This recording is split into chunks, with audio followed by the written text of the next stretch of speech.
এবার সহ সমন্বয়ক হয়ে ফিরে আসছে ছাত্রলীগ।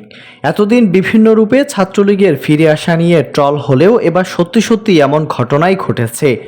বৈষম্য বিরোধী ছাত্র আন্দোলনে সহ সমন্বয়ক পরিচয় দিয়ে বাসের হেলপারকে মারধর করার একটি ভিডিও ইতিমধ্যে সামাজিক যোগাযোগ মাধ্যমে ভাইরাল হয়েছে।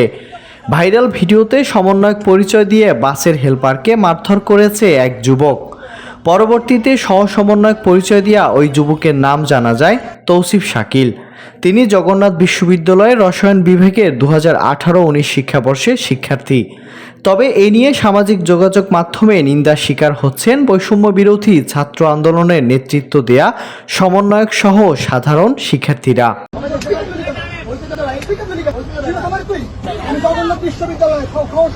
জানা যায় শাকিল জগন্নাথ বিশ্ববিদ্যালয় শাখা ছাত্রলীগের রাজনীতির সঙ্গে প্রত্যক্ষভাবে জড়িত ছিল।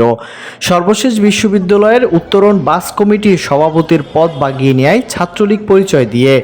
তবে ছাত্র আন্দোলনের বিরুদ্ধে শাকিলের অবস্থান থাকায় তাকে উত্তরণ বাস থেকে অবাঞ্ছিত ঘোষণা করে সাধারণ শিক্ষার্থীরা।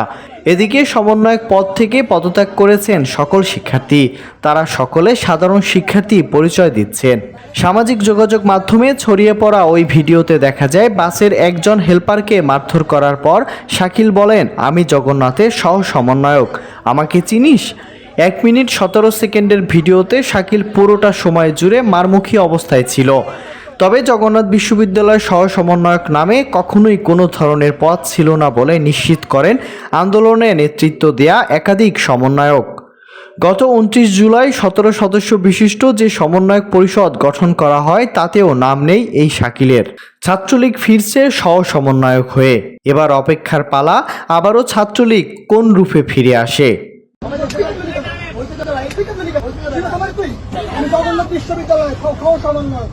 Miran Ahmed, STV digital.